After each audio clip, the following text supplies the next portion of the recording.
وَلَقَدْ يَسَّرْنَا الْقُرْآنَ لِلذِّكْرِ فَهَلْ مِن مُّدَّكِرٍ یقولون لئن رجعنا إلى المدينة ليخرجن الأعز منها الأذل ولله العزة ولرسوله وللمؤمنين ولكن المنافقين لا يعلمون۔ وہ کہتے ہیں کہ اگر ہم مدینہ لوٹ گئے تو زیادہ عزت والا زیادہ ذلیل کو لازمن نکال دے گا، حالانکہ عزت تو صرف اللہ تعالیٰ کے لیے اور اس کے رسول کے لیے اور ایمان والوں کے لیے ہے، لیکن منافق جانتے نہیں ہیں۔ یہ واقعہ غزوہ مریسی میں پیش آیا جب کچھ مہاجرین اور انصار کے درمیان تلخ کلامی ہوئی۔ اس وقت منافقین کا نفاق سامنے آ گیا، ان کے دلوں میں جو کچھ تھا ظاہر ہو گیا۔ سیدنا جابر بن عبداللہ کہتے ہیں ہم رسول اللہ کے ساتھ ایک جنگ میں تھے۔ جنگ ختم ہونے کے بعد مہاجر نے ایک انصار کے لات ماری، اس پر بات بڑھ گئی۔ دونوں نے اپنی اپنی جماعت کو مدد کے لیے بلایا۔ آپ نے فرمایا پھر وہی جاہلیت کی بات کر رہے ہو، چھوڑ دو، قریدنے سے بدبو پھیلے گی۔ عبداللہ ابن ابی بولا کہ واقعی مہاجر نے جرات کی ہے؟ اللہ کی قسم اگر ہم مدینہ واپس جائیں گے تو وہاں کے معزز ترین ذلیلوں کو باہر نکال دیں گے۔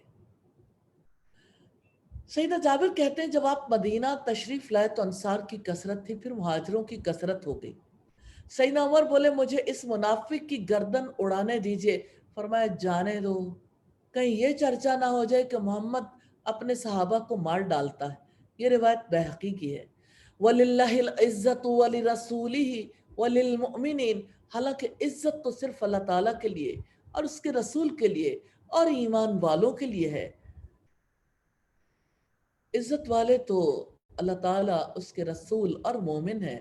وَلَكِنَّ الْمُنَافِقِينَ لَا يَعْلَمُونَ، لیکن منافق جانتے نہیں ہیں، خود فریبی میں ہیں، سمجھتے ہیں کہ وہی عزت والے ہیں۔ اللہ تعالیٰ نے عزت اور ذلت کے بارے میں وضاحت کی ہے۔ عزت اور غلبہ صرف اللہ تعالیٰ کے لیے، وہ جسے چاہے عزت اور غلبہ عطا کر دے۔ عزت رسولوں کے لیے، جس کو چاہتا عزت عطا فرماتا ہے۔ عزت ایمان والوں کے لیے جو اس کے فرما بردار ہو کر عزت پاتے ہیں۔ معزز تو وہی ہو سکتا ہے جس کو اللہ عزت دے۔ جسے اہل دنیا معزز سمجھے یا انسان خود اپنے آپ کو سمجھے تو اللہ کی نظروں میں اس کا کوئی مقام نہیں۔